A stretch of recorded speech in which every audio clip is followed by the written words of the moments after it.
பாரதிய தமிழ்நாடு பாரதிய ஜனதா கட்சியின் சார்பில் இன்றைக்கு தமிழக அரசியலும் கொரோனாவும் என்கின்ற இந்த காணொலி காட்சி கூட்டத்தை தலைமையேற்று நடத்தி கொண்டிருக்கின்ற எங்களுடைய மாநில பொதுச் செயலாளர் சகோதரர் கரு நாகராஜன் அவர்களே, இந்த நிகழ்ச்சியில் பங்கு பெற்றிருக்கின்ற மாநிலத்தினுடைய துணைத் தலைவர் அண்ணன் விபி துரைசாமி அவர்களே, மற்றும் ஒரு மாநில துணைத் தலைவர் சகோதரர் அண்ணன் எம்என் ராஜா அவர்களே, மாநில பொதுச் செயலாளர் சகோதரர் கே.டி. ராகவன் அவர்களே, மாநில செயலாளர் சகோதரி சுமதி வெங்கடேசன் அவர்களே, இந்த நிகழ்ச்சியினுடைய பொறுப்பாளர் சகோதரர் அண்ணன் அர்ஜுனமூர்த்தி அவர்களே, இளைஞர்களுடைய தலைவர் சகோதரர் வினோத் செல்வம் அவர்களே, கடந்த கொரோனா ஆரம்பித்தது முதல் பல்வேறு நிகழ்ச்சிகளை, பல்வேறு வீடியோ கான்பரன்ஸ்களை தொடர்ந்து நடத்தி கொண்டிருக்கின்ற நம்மளுடைய ஐடி செல்லினுடைய சகோதரர் நிர்மல்குமார் அவர்களே, பாரதிய ஜனதா கட்சியினுடைய அத்தனை மாநில மாவட்ட நிர்வாகிகள், உங்கள் அனைவருக்கும் என்னுடைய காலை வணக்கத்தை தெரிவித்துக் கொண்டு, பாரதிய ஜனதா கட்சியின் சார்பில் ஏற்கனவே மிகப்பெரிய அளவிலான வீடியோ கான்பரன்ஸ் நம்ம நடத்தியிருக்கிறோம். கிட்டத்தட்ட 5க்கும் மேற்பட்ட வீடியோ கான்பரன்சஸ் நடந்தது. அதுல நம்மளுடைய மத்திய நிதியமைச்சர் மரியாதைக்குரிய அம்மா நிர்மலா சீதாராமன் அவங்க கலந்து கொண்டு மோடி சர்க்கார் 2 ஓராண்டு சாதனைகளை நம்மளிடத்துல விளக்கியிருந்தாங்க. அதே நேரத்தில் நம்மளுடைய மத்திய ரயில்வே அமைச்சர் மரியாதைக்குரிய சகோதரர் பியூஷ் கோயல் அவர்களும் வீடியோ கான்ஃபரன்ஸில் கலந்துக்கிட்டு மிகப்பெரிய அளவில் நம்மளிடத்துல உரையாற்றியிருக்கிறாங்க. நிறைய பேர் பங்கு பெற்றாங்க. நம்மளுடைய தேசிய பொதுச் செயலாளர் சகோதரர் முரளிதர் ராவ்ஜி அவர்கள் கலந்து கொண்ட காணொலி பேரணியும் நடைபெற்றது. அதனுடைய தொடர்ச்சியாக நம்மளுடைய மாநில நிர்வாகிகள் அனைவரும் அறிவிக்கப்பட்டுள்ளார்கள். மாநில நிர்வாகிகள் புதிதாக பொறுப்பேற்ற மாநில துணைத் தலைவர்கள், மாநில பொதுச் செயலாளர்கள், மாநில செயலாளர்கள், மாநில பொருளாளர், மாநில செயற்குழு உறுப்பினர்கள், தேசிய பொதுக்குழு உறுப்பினர்கள், மாவட்டத்தினுடைய பார்வையாளர்கள், உங்கள் அனைவருக்கும் என்னுடைய வாழ்த்துக்களை தெரிவித்துக் கொண்டு, இன்றைக்கு கொரோனா இது நம்ம யாருமே கேள்விப்பட்டதில்லை. இப்படி ஒரு வைரஸ் இந்த உலகத்தையே திருப்பி போட்டிருக்கு. இது எதுவும் நம்ம ஊர்ல மட்டும் இந்த பிரச்சனை இல்லை, உலக அளவிலான ஒரு பிரச்சனை. உலகமே தடுமாறி கொண்டிருக்கிறது. மிகப்பெரிய வல்லரசு நாடுகள் அமெரிக்கா, பிரான்ஸ், ஜெர்மனி, பிரிட்டன், இது மாதிரி பல்வேறு நாடுகள், இத்தாலி, அவங்க கிட்ட எல்லாமே சுகாதார கட்டமைப்பு, சிறந்த சுகாதார கட்டமைப்பு உள்ள நாடுகள் கூட இன்னைக்கு அதிக அளவுல பாதிப்பு ஏற்பட்டிருக்கு. அதிக அளவு பாதிப்பு மட்டுமல்ல, உயிர் சேதங்களும் அதிகமாக நடைபெற்றிருக்கிறது. உலக அளவுல நம்ம ஒரு ஒப்பீடு பார்க்கல, நம்ம இந்தியாவில் எந்த அளவுக்கு நம்ம கொரோனாவை கட்டுப்படுத்தி இருக்கிறோம்ன்றத நமக்கு எல்லாருக்குமே தெரியும். நம்மளுடைய மிகப்பெரிய ஆளுமை, மிக சிறந்த பாரத பிரதமர் திரு நரேந்திர மோடிஜி அவர்கள் எடுத்த முன்னெச்சரிக்கை நடவடிக்கைகளால இன்னைக்கு இந்தியாவில் அதிக மக்கள் தொகை கொண்ட நாடு, அதுவும் அடர்த்தியான மக்கள் தொகை கொண்ட நாடு,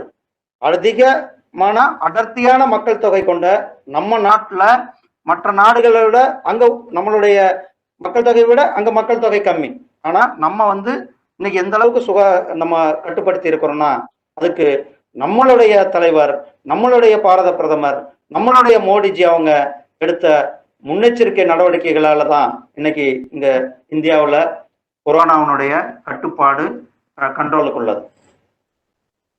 இந்த கொரோனா பரவ ஆரம்பிச்சதுலேருந்து உங்களுக்கு தெரியும், டிசம்பர் ஜனவரி மாசங்கள்ல இருந்து நம்மளுடைய மத்திய அரசாங்கம் அனைத்து முன்னெச்சரிக்கை நடவடிக்கைகளும் எடுத்திருந்தாங்க. அனைத்து முன்னெச்சரிக்கை நடவடிக்கைகளும் அத்தனை ஏர்போர்ட்டுகளையும் கண்காணிப்பு வளையத்துக்குள்ள கொண்டு வந்தாங்க. வெளிநாடுகள்ல இருந்த வர்ற அத்தனை பயணிகளையும் பரிசோதிச்சு அதுக்கு பிறகுதான் நம்ம அவங்கள வெளியில அனுப்பணும். அது மாதிரி சிம்டம்ஸ் இருந்தவங்கள குவாரண்டைன் பண்ணோம்.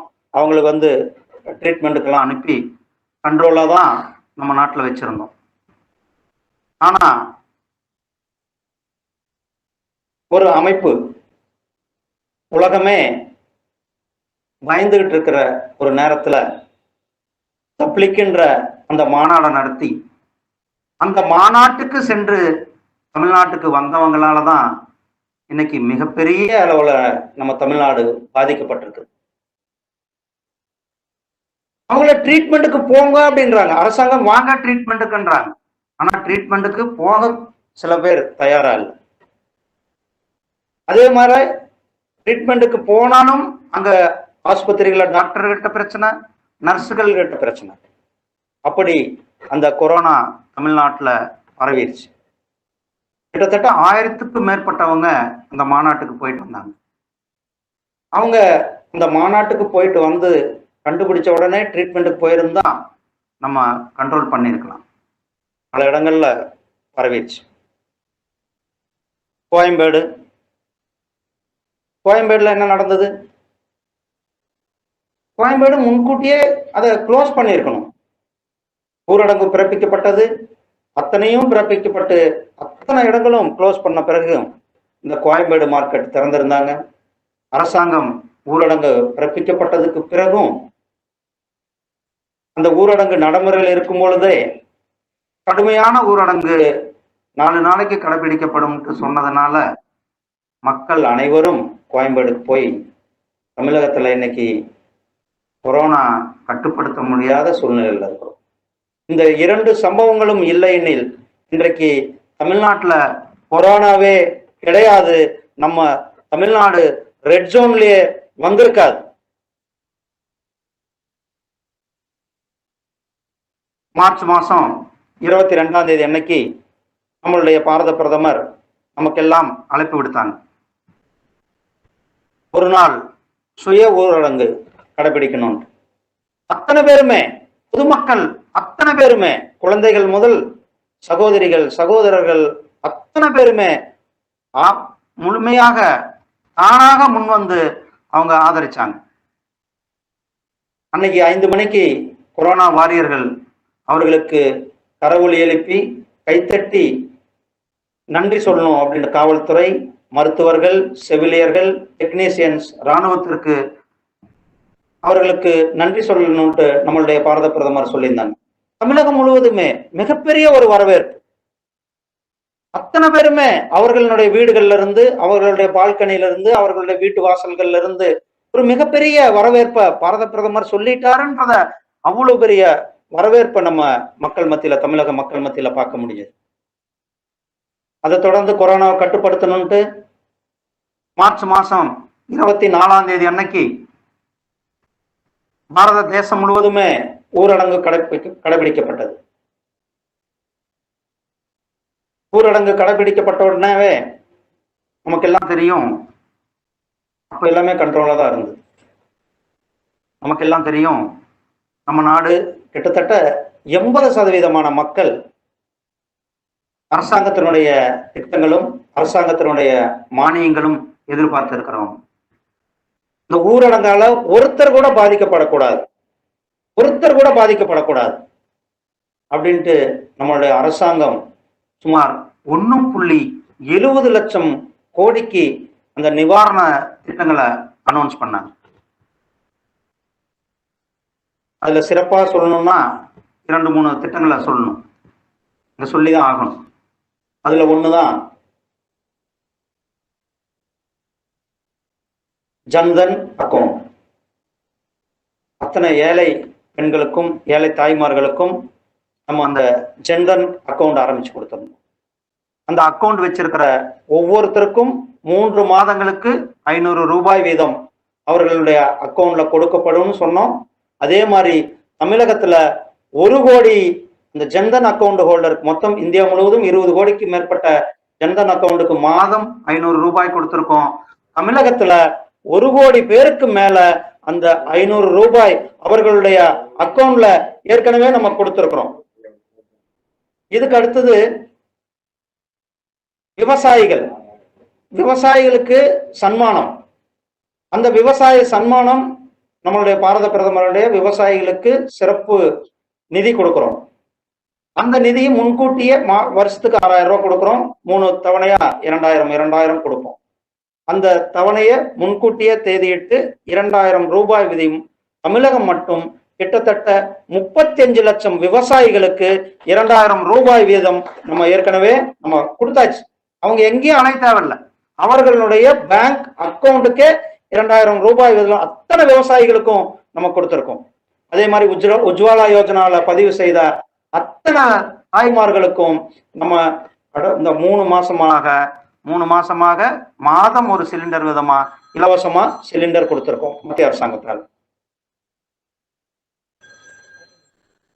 ரேஷன்ல அரிசி கொடுக்கணும், 5 கிலோ அரிசி 1 கிலோ பருப்பு கொடுக்கறதா நம்மளுடைய அரசாங்கம் அறிவிச்சிருந்தது. அதையும் நம்மளுடைய மத்திய தொகுப்பிலிருந்து இலவசமா கொடுத்திருக்கோம்.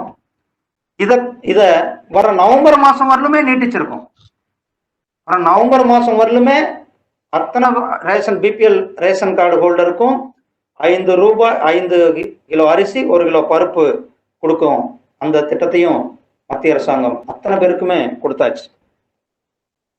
இது அரசாங்கத்தின் மூலியமா செய்யப்பட்டது. நம்ம என்ன பண்ணோம்? பாரதிய ஜனதா கட்சி, நம்மளுடைய அகில பாரத தலைவர் திரு நட்டாஜி அவங்க இந்த லாக்டவுனால யாரு கூட பாதிக்கப்படக்கூடாது அப்படின்னு சொல்லியிருந்தாங்க. அதுக்கு முன்னாடியே நம்மளுடைய அந்த லாக்டவுன் ஆரம்பிச்ச 24ஆம் தேதி அனௌன்ஸ் பண்ண சாயந்தரமே நம்மளுடைய கமலாலயத்துல நம்மளுடைய அமைப்பு பொதுச் செயலாளர் நம்ம பக்கத்தில் இருக்கிற ஆட்டோ ஓட்டுநர் சகோதரர்களுக்கு சின்ன அளவுல உதவி செய்வோம் அப்படின்ட்டு ஆரம்பிச்ச அந்த உதவி இன்னைக்கு மிகப்பெரிய அளவுல எந்த ஒரு அரசியல் கட்சிகளும் செய்யாத ஒரு மிகப்பெரிய சேவையை பாரதிய ஜனதா கட்சி செஞ்சிருக்கோம். எந்த ஒரு அரசியல் கட்சியும் செய்யல. பாரதிய ஜனதா நம்ம கிட்ட எம்எல்ஏ இல்ல, நம்ம கிட்ட எம்பி இல்ல, நம்ம கிட்ட மினிஸ்டர்ஸ் இல்ல.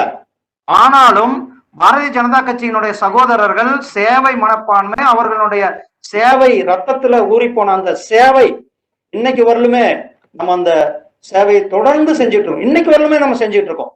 நம்மளுடைய பாரத பிரதமர் நரேந்திர மோடிஜி அவங்க சொல்லியிருக்காங்க, கொரோனா என்னைக்கு கட்டுப்படுத்துதோ அன்னைக்கு வரலுமே நம்மளுடைய சேவையை தொடர்ந்து செய்யணும் அப்படின்னு சொல்லி அந்த சேவையை சேவை மனப்பான்மையோட இன்றைக்கு வரலும் நம்மளுடைய பாரதிய ஜனதா கட்சியினுடைய ஒவ்வொரு சகோதரர்களும் ஒவ்வொரு சகோதரிகளும் நம்ம இன்னைக்கு செஞ்சுட்டு இருக்கோம்.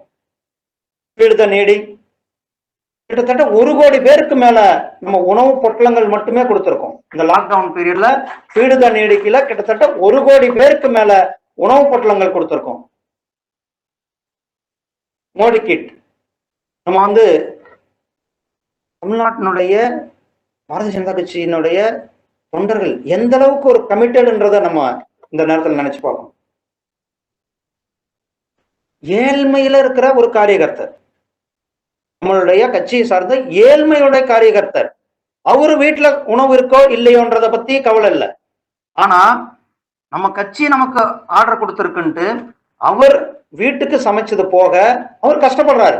ஆனா வீட்டுக்கு சமைச்சது போக அவருடைய மனைவி சமைத்து குறைந்தது 5 பொட்டலமாவது போட்டு அவர் கொண்டு போய் பக்கத்துல இருக்கிறவங்களுக்கு கொடுத்த மிக நெகிழ்ச்சியான சம்பவத்தை நம்மளுடைய உண்மையான தொண்டர்களை எப்படிதான் பாராட்டுறதுன்றது அந்த பாராட்டுக்கு வார்த்தையே கிடையாது.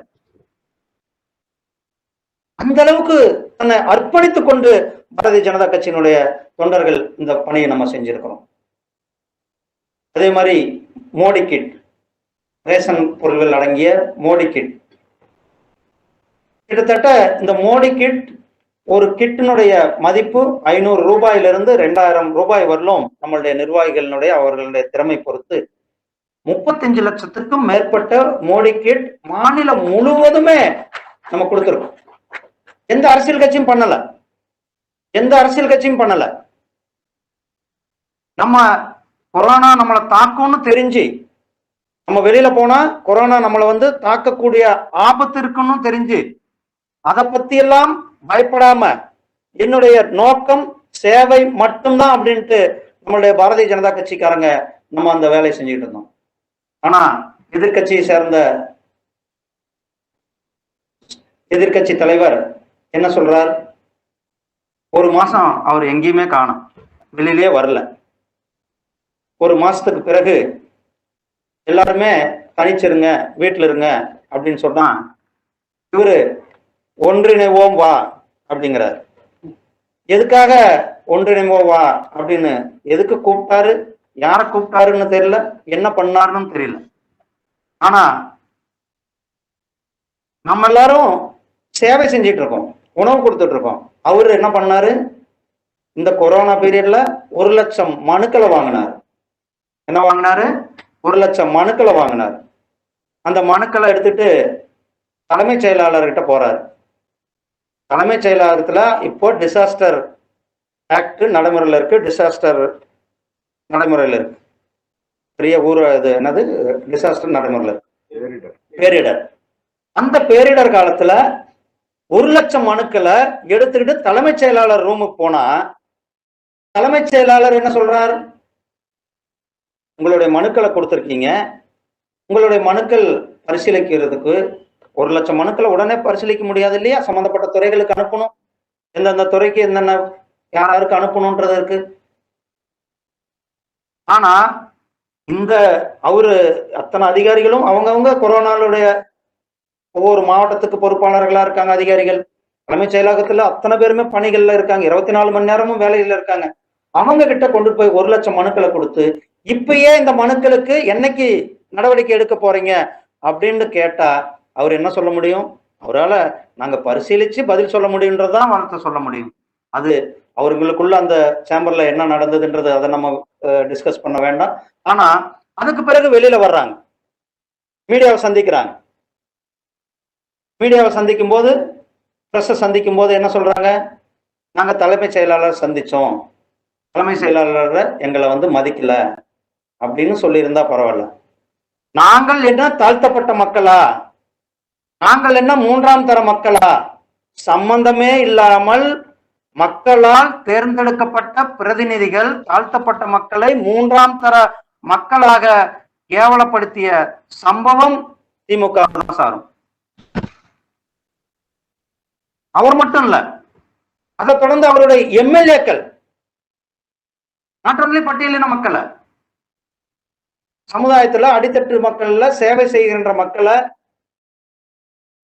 மதுரையில ஒரு எம்எல்ஏ சொன்னார், சென்னையில ஒரு எம்எல்ஏ சொல்றார். இது மாதிரி மக்களுக்கு சேவை செய்கிற பணியை விட்டுட்டு அரசுக்கு ஆலோசனை சொல்ல நல்ல ஒரு எதிர்கட்சி, அரசாங்கத்திற்கு கூட இணைஞ்சு நல்ல ஒரு ஆலோசனை சொல்ல வேண்டிய எதிர்கட்சி அதையெல்லாம் செய்யாம மக்களை திசை திருப்பும் வேலைகளை மட்டும்தான் செஞ்சுக்கிட்டு இருந்த இந்த எதிர்கட்சிய நம்ம என்னன்னு சொல்ல, நம்ம தமிழ்நாட்டுக்கு இப்படி ஒரு எதிர்கட்சி தலைவர் இருக்கிறத எண்ணி நம்ம வெட்கப்பட வேண்டியது தானே தவிர வேற என்ன பண்ண முடியும்? சகோதரர்களே, உண்மையாலுமே ஒரு எதிர்கட்சி என்ன பண்ணிருக்கணும்? நல்ல ஆலோசனைகள். ஏன்னா இப்போ ஒரு மிகப்பெரிய பேரிடர் இந்த நேரத்துல மக்கள், ஏன்னா இது யாருக்குமே ஒரு அனுபவம் கிடையாது. கொரோனான்றது மருந்து கிடையாது, மாத்திரை கிடையாது. இதுக்கு ஒரே இது தனிச்சிருக்கணும், தனிமையா ஏற்படுத்தணும், குவாரண்டைன்ல இருக்கணும். இது மட்டும்தான் நமக்கு மருந்து. இப்படி ஒரு இக்கட்டான காலகட்டத்துல அரசாங்கத்தையும் மத்திய அரசாங்கத்தையும் விமர்சிக்கிறத மட்டுமே குறிக்கோளா கொண்ட ஒரு எதிர்கட்சி தலைவரை நம்ம பெற்றிருக்கிறது மிகப்பெரிய துரதிர்ஷ்டம் இந்த தமிழ்நாட்டு. நம்மளுடைய பாரத பிரதமர் ஒவ்வொரு முறையுமே அனைத்து முதலமைச்சரையுமே வீடியோ கான்பரன்ஸ்ல கூப்பிடுவாங்க. ஒவ்வொரு முறை நம்ம பார்த்துருப்போம், ஒவ்வொரு முறையும் அனைத்து முதலமைச்சர்களையும் கூப்பிட்டு அவர்களுடைய ஆலோசனைகளை பெற்று அந்த ஆலோசனைகளின் அடிப்படையில அரசாங்கங்களுக்கு மற்ற மாநில அரசாங்கங்களுக்கு இந்த கொரோனா நேரத்துல நம்ம எப்படி எப்படி வேலை செய்யணும் அப்படின்ட்டு அவங்களுக்கு ஆலோசனைகளை சொல்லிட்டு இருந்தாங்க. இங்கேயும் கூட நம்மளுடைய தமிழக அரசாங்கத்துக்கு நம்ம ஆலோசனைகளை சொன்னோம். சில ஆலோசனைகள் ஏற்றுக்கொள்ளப்பட்டது. நம்ம சொன்னோம், மாநிலம் முழுவதும் எங்களுடைய வாலண்டியர்ஸ் ரெடி, எங்களுடைய பாரதிய ஜனதா கட்சியினுடைய சகோதரர்கள் எங்களுடைய வாலண்டியர்ஸ் எல்லாமே பல்வேறு துறைகள்ல பணிபுரிவதற்கு ரெடியா இருக்கிறோம்ட்டு நம்மளும் முதலமைச்சர் கடிதம் எழுதியிருக்கோம். எதிர்கட்சி தலைவர்களும் அனைத்து கட்சி கூட்டத்தை கூட்டணும்னு சொன்னாங்க. தமிழக அரசாங்கமும் சில துரித நடவடிக்கைகளை எடுத்திருக்கணும். உதாரணத்துக்கு சொல்ல போனா கோயம்பேடு மார்க்கெட்டை மூடுறதுக்கு எதுக்கு அவங்களுக்கு ஒரு தயக்கம்? ஊரடங்கு பிறப்பிக்கப்பட்டது. ஆனா இங்க இந்த கோயம்பேடு மார்க்கெட்டை மூடுறதுக்கான தயக்கம் என்ன? ஏன் தயங்கினாங்கன்றது தெரியல. கோயம்பேடு மார்க்கெட்டை மூடி இருந்தா கொரோனா வைரஸ் பரவலை தடுத்திருக்க முடியும். ஆனா அத தமிழ்நாடு அரசாங்கம் செய்யல. மத்திய அரசாங்கத்திலிருந்து பல்வேறு பிரிவுகள்ல நம்ம நிதியும் கொடுத்திருந்தோம். தமிழக அரசாங்கத்துக்கு பேரிடர் நிதி மட்டுமே கிட்டத்தட்ட 6000 கோடி பேரிடர் நிதி மட்டுமே நம்ம கொடுத்திருக்கோம்.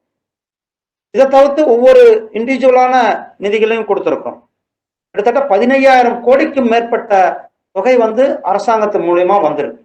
இதை மாநில அரசாங்கம் மக்களுக்கு எடுத்து சொல்ல வேண்டிய கடமையும் இருக்கிறது. மத்திய அரசாங்கத்திலிருந்து இவ்வளவு பெரிய தொகை எங்களுக்கு வந்திருக்கின்றதையும் அவர்கள் சொல்லி இருக்கணும். ஆனா சில அமைச்சர்கள் அரசாங்கத்திலிருந்து மத்திய அரசாங்கத்திலிருந்து பணம் வரலன்றது சொல்வதை ஏற்றுக்கொள்ள முடியாது. உண்மையை மக்களிடத்தில் சொல்வதற்கு தமிழக அரசாங்கம் தயாராக வேண்டும் என்பதை நான் கேட்டுக்கொள்றேன். இப்படி ஒரு சூழ்நிலையில இன்னைக்கு தமிழ்நாடு போயிட்டு இருக்கு. இப்போ அப்படியே லாக்டவுன் குறைஞ்சி சில பகுதிகளில் ஊரடங்கு தளர்வுகள் ஏற்பட்டது. நம்ம தமிழ்நாடு எப்பயுமே மற்றவங்களுக்கு ஒரு முன்மாதிரியான தமிழ்நாடு. தொழில் வளர்ச்சி, விவசாய வளர்ச்சி, மீன் வளத்திலையும் தமிழ்நாடு சிறந்த நாடா நம்ம இருக்கிறோம். அத்தனையிலையும் இன்னைக்கு ஒரு தோய்வு ஏற்பட்டிருக்குது. அதை ஏன்னா இங்க மட்டும் இல்லை, உலகம் முழுக்க இருக்கிற தொய்வு தான். இதையெல்லாம் செய்யணும். நம்மளுடைய பாரத தேசத்துல தொழில் வளர்ச்சியை கொண்டுட்டு போகணும், பொருளாதார மேம்பாட்டுக்கான அடுத்த கட்டத்துக்கு கொண்டுட்டு போகணும் அப்படின்ட்டு தான் ஆத்ம நிர்பர் பாரத், அதாவது சுயசார்பு பாரதத்தை நம்மளுடைய பிரைம் மினிஸ்டர் திரு நரேந்திர மோடிஜி அவங்க மே மாதம் நமக்கு அனௌன்ஸ் பண்ணியிருந்தாங்க. சுயசார்பு பாரதம் இன்னைக்கு உலகமே மிகப்பெரிய ஒரு மாற்றத்தை அடைஞ்சிருக்கு. பல்வேறு நாடுகள் சைனால இருக்கிற தங்களுடைய நிறுவனங்களை மூடிட்டு நம்மளுடைய பாரத தேசத்துக்கு, நம்மளுடைய நாட்டுக்கு வர்றதுக்கு தயாரா இருக்கிறாங்க. இன்னைக்கு நம்மளுடைய பொருள்களை ஊக்குவிக்கணும் அப்படின்றதுக்காக கிட்டத்தட்ட 21 லட்சம் கோடி ரூபாய் நிதியில அந்த சுயசார்பு பாரதம் தமிழகத்துக்கு, இந்தியா முழுக்கும் கொடுத்திருக்கு. அதுல விவசாயத்துல பல்வேறு இது சொல்லலாம். விவசாயிகளுடைய இன்சூரன்ஸ் கார்டு அது கொடுத்திருக்கிறோம். அதே மாதிரி விவசாயிகளுடைய research centre, Kisan credit card, இது மட்டும் இல்லாம கால்நடை பராமரிப்பு, மூலிகை பண்ணைகள், கால்நடை மேம்படுத்துறதுக்கான செலவினங்களை அதிகப்படியான நிதி ஒதுக்கி இருக்கிறோம். அதே மாதிரி பால் பொருள்களுடைய உற்பத்தி அதிக அளவுல இங்க நம்மளுடைய தேவைக்கு போக ஏற்றுமதியும் நம்ம பண்ணணும் அப்படின்றதுக்காக பால் ஏற்றுமதிக்கும் இதுல அதிக அளவுல இந்த ஆத்ம நிர்பர் பாரத்ல, சுயசார்பு பாரத்ல நிதி ஒதுக்கப்பட்டிருக்கிறது. மீன்வளத்துறை நம்மளுக்கு அதிகப்படியான கோஸ்டல் நம்ம தமிழகத்துல இருக்கு. கிட்டத்தட்ட திருவள்ளூர் மாவட்டத்தில் ஆரம்பிச்சு கன்னியாகுமரி வரலுமே மிகப்பெரிய ஒரு கடல் சார்ந்த பரப்பு. அந்த கடல் சார்ந்த பரப்பு, அந்த கடல் விவசாய, கடல் மீன்வளத்துறை, மீன்களை நம்பி இருக்கிற பல்வேறு மக்களுடைய நலனுக்காக சுமார் 20,000 கோடி மீனவர்களுக்காக நம்ம ஒதுக்கி இருக்கிறோம். இந்த திட்டத்தின் கீழ் 20,000 கோடி ரூபாய் மீன் வளத்திற்காக மட்டுமே. மீன் பிடிக்கிறவங்களுக்கு அவர்களுடைய தரம், அந்த மீனை எக்ஸ்போர்ட் பண்றதுக்கு, அதை ஃப்ரீஸ் பண்ணி அதை பதப்படுத்துறதுக்கான பல்வேறு நடவடிக்கைகளும் நம்ம எடுத்திருக்கிறோம். இதுக்கு அடுத்தது, இந்தியாவிலேயே அதிக அளவு சிறு குறு தொழில் நிறுவனங்கள் அதிகமா இருக்கிறது நம்ம தமிழ்நாட்டுல மட்டும்தான். அதிக அளவுல தமிழ்நாட்டில் தான் இருக்கு. அந்த சிறு குறு தொழில் நிறுவனங்களுடைய மேம்பாட்டுக்காக கிட்டத்தட்ட 3 லட்சம் கோடி அந்த நிதியை அவர்களுக்கு கடனா கொடுக்கறதுக்காக அரசாங்கம் அவங்களுக்கு ஏற்கனவே கொடுத்தாச்சு. இதுல குறிப்பா சொல்லணும்னா உத்தரப்பிரதேஷ் ஃபர்ஸ்ட், 2வது தமிழ்நாடு. கிட்டத்தட்ட நேற்றைய கணக்குப்படி கிட்டத்தட்ட 6,600 கோடி ரூபாய் தமிழ்நாட்டுக்கு மட்டுமே அவங்களுக்கு டிஸ்பர்ஸ் ஆயிருக்கு. தமிழ்நாட்டுக்கு மட்டுமே கிட்டத்தட்ட 6,600 கோடி ரூபாய் டிஸ்பர்ஸ் ஆயிருக்கு, தமிழகத்துக்கு மட்டுமே. இந்த பேரிடர் காலத்துல நம்ம வீடியோ கான்பரன்ஸ் நடத்தியிருந்தோம். மீனவ பிரதிநிதிகள் கூட நடத்தியிருந்தோம். அவர்களுடைய ஆலோசனை கேட்டோம். அந்த ஆலோசனைகளை மத்திய அரசாங்கத்துக்கு கொடுத்தோம். அதே மாதிரி விவசாய சங்கத்தினுடைய பிரதிநிதிகள், அவர்கள் கூட நம்மளுடைய தேசிய பொதுச் செயலாளர், நம்மளுடைய விவசாய ராஜாங்க அமைச்சர் திரு சௌத்ரி அவங்க கலந்துகிட்டு அந்த காணொலி காட்சி மூலியமா அவர்களுடைய கருத்துக்களை கேட்டிருந்தோம். அதையும் நம்மளுடைய அரசாங்கத்துக்கு கொடுத்தோம்.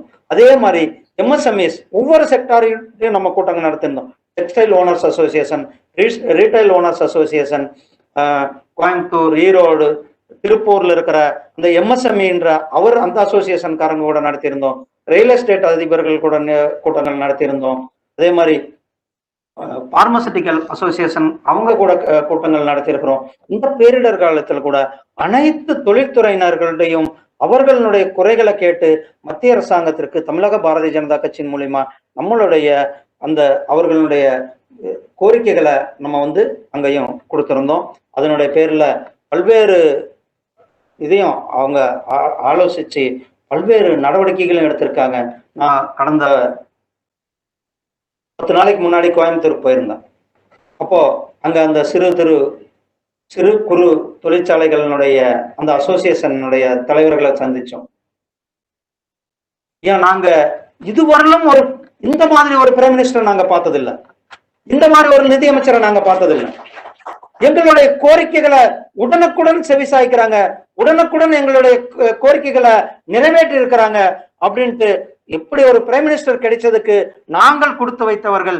இந்த பாரத தேசம் நல்லா இருக்கணும்னா இவர் இன்னும் நல்ல ஆயுளோட இருக்கணும், ஆயுசோட இருக்கணும்ட்டு அவங்க வேண்டிக்கிறாங்க. அது தொழில்துறையினர் அத்தனை பேருமே வேண்டிக்கிறாங்க. ஏன்னா அவர்களுடைய யாருனாலும் அவர்கள் நேரா பிரைம் மினிஸ்டருக்கு லெட்டர் எழுதுறாங்க, நேரா அவங்களுடைய கிரீவன்ஸ் அட்ரஸ் பண்ணப்படுது. இதெல்லாம் தான் இன்னைக்கு ஒரு டிரான்ஸ்பரன்சியான அரசாங்கம், ஒரு திடகாத்திரமான தைரியமான நடவடிக்கை எடுக்கக்கூடிய பிரைம் மினிஸ்டர் நமக்கு கிடைச்சிருக்காங்கன்றத அவங்க சொல்றாங்க.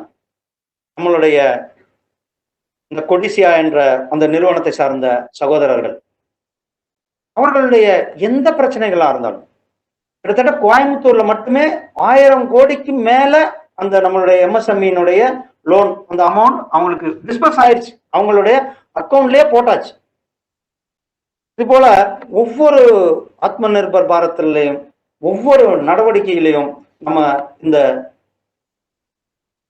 பேக்கேஜ் அவங்களுக்கு கொண்டு போயிட்டு இருக்காங்க. இந்த ஆத்ம நிர்பர் பாரத் இன்னும் அதிகமா தமிழ்நாட்டுல அத்தனை வளர்ச்சியும் இருக்கு, அத்தனை வளங்களும் இருக்கு. நம்ம கிட்ட பொட்டன்சியல் அந்த ஹியூமன் ரிசோர்ஸ் மனித வளம் இருக்கு.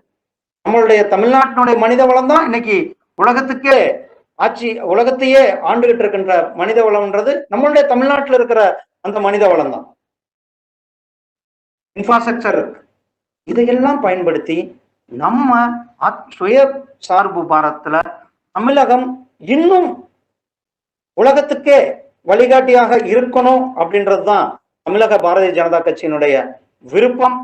நான் தமிழக இளைஞர்களுக்கு கேட்டுக்கொள்வது என்னன்னா, இந்த சுயசார்பு பாரத்தை நாம் பயன்படுத்திக் கொள்ள வேண்டும். நாம் வேலை தேடுபவர்களாக இல்லாமல் வேலை கொடுப்பவர்களாக மாற வேண்டும். ஏற்கனவே start up India, stand up India, digital India, இது மாதிரி இளைஞர்களுக்கு பல்வேறு பிளாட்ஃபார்மை நம்ம மத்திய அரசாங்கத்திலிருந்து கொடுத்திருக்கிறோம். இப்போ இந்த சுயசார்பு பாரத்துல பல்வேறு உலகத்துக்கே வழிகாட்டியா தமிழக இளைஞர்கள் இருக்க முடியும் என்பது என்னுடைய அசையாத நம்பிக்கை. உண்மையாலும் அத்தனை டெடிகேட்டிவான நம்மளுடைய இளைஞர் சக்தி, தமிழக இளைஞர் சக்தி என்பது மிகப்பெரிய ஒரு டெடிகேஷன் உள்ள அந்த இளைஞர் சக்தி. ஏற்கனவே நம்ம தமிழ்நாட்டுக்கு டிஃபென்ஸ் காரிடார் கொடுத்திருக்கோம். மேக் இன் இந்தியா கீழே இராணுவ தொழிற்சாலைகள் இங்க தமிழ்நாட்டுக்கு வர்றது இருக்குது. நம்ம கிட்ட நிறைய என்ஜினியர்ஸ் இருக்காங்க. அண்ணா யூனிவர்சிட்டி போல பல்வேறு காலேஜ்கள்ல பல படிக்கிற நம்ம கிட்ட ஒரு என்ஜினியரிங் ஸ்டூடெண்ட்ஸினுடைய, பாலிடெக்னிக் ஸ்டூடெண்ட்ஸ், ஐடிஐ படிக்கிற ஸ்டூடெண்ட்ஸினுடைய மிகப்பெரிய பொட்டன்சியல் இருக்கிற நம்மளுடைய தமிழ்நாடு. நம்ம இதை மத்திய அரசாங்கத்தினுடைய திட்டங்களை பயன்படுத்தி உலகத்துக்கே ஒரு வழிகாட்டியாக நம்மளுடைய இளைஞர்கள் திகழ வேண்டும் என்பதை இந்த நேரத்தில் கேட்டுக்கொண்டு, இன்னும் நிறைய பேசணும் அப்படின்றதும் இருக்கிறோம். தமிழக பாரதிய ஜனதா கட்சியின் சார்பில் ஏற்கனவே மத்திய அரசாங்கம், அதாவது மோடி சர்க்கார் 2 ஓராண்டு சாதனை கூட்டங்களை நடத்தி இருக்கிறோம். கிட்டத்தட்ட 234 சட்டமன்றத்திலையுமே, 234 சட்டமன்ற தொகுதிகளிலுமே 1170 கூட்டங்களை, காணொலி கூட்டங்களை தமிழகத்துல எந்த அரசியல் கட்சியும் செய்யாத ஒரு கூட்டங்களை தமிழக பாரதிய ஜனதா கட்சி முன்னெடுத்து செஞ்சிருக்கிறோம். கிட்டத்தட்ட 200க்கும் மேற்பட்ட பேச்சாளர்கள் 5 நாட்கள்ல, 200க்கும் மேற்பட்ட பேச்சாளர்கள் 5 நாட்கள்ல நம்மளுடைய ஐடி டீம், நம்மளுடைய டெக்னாலஜி சப்போர்ட், நம்மளுடைய மாநில பொதுச் செயலாளர்கள், நம்மளுடைய மாநில துணைத் தலைவர்கள் அத்தனை பேருடைய பங்களிப்புல கிட்டத்தட்ட 234 சட்டமன்றத்திலையும் 1170 கூட்டங்களை அத்தனை சிறப்பா பல லட்சம் மக்கள் பார்த்திருக்காங்க அந்த காணொலி கூட்டங்களை. அதே மாதிரி 5 மிகப்பெரிய ரேலிஸையும் நடத்தி இருக்கிறோம். டிஜிட்டல் ரேலி நான் முன்னாடியே நான் சொல்லியிருந்தேன். அந்த 5 ரேலிஸும் நம்ம நடத்தி இருக்கிறோம். நம்ம அமைப்பு பொதுச் செயலாளர் ஏற்கனவே நம்மளுடைய பூத், நமக்கு மிக முக்கியமானது நம்மளுடைய பூத், நம்மளுடைய கிளை. ஏற்கனவே கிட்டத்தட்ட 90% கிளைகள் நம்மள பூரண கிளைகளா முடிஞ்சிருக்குது. அதே மாதிரி அத்தனை பூத் கமிட்டிகளும் போடப்பட்டு விட்டது. ஒவ்வொரு கிளையிலும் செவ்வாய்க்கிழமையான கண்டிப்பாக எத்தனை பணிகள் இருந்தாலும்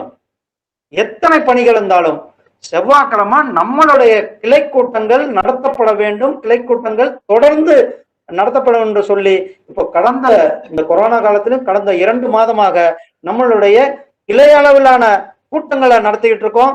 நம்மளுடைய இன்னைக்கு இங்க மாநிலத்துல ஒரு முடிவு எடுத்தோம்னா அடுத்த நிமிஷமே, அடுத்த நொடியே நம்மளுடைய கிளைகளை அது சென்று சேருது. அந்த அளவுக்கு நம்மளுடைய பாரதிய ஜனதா கட்சியினுடைய அந்த டிஜிட்டல் நம்ம கொண்டு போய் சேர்த்திருக்கிறோம். அந்த ஐடியினுடைய பயன்பாடை நம்ம கொண்டு போய் சேர்த்திருக்கிறோம். அத்தனை பேருமே இன்னைக்கு வீடியோ கான்ஃபரன்சஸ் நடத்திருக்கு. ஏன்னா இன்னைக்கு இந்த கொரோனா சூழ்நிலையில நம்ம இன்னும் எவ்வளவு நாள் ஆகுன்றது யாருக்கும் தெரியல. எப்படி இந்த பெரிய பெரிய கூட்டங்களை நடத்த முடியுன்றதும் தெரியல. அதுக்காக நாம் இருக்கிற டெக்னாலஜியை அதிகப்படியா தமிழ்நாடுல பாரதிய ஜனதா எந்த ஒரு அரசியல் கட்சியும் இன்னும் முன் வரல.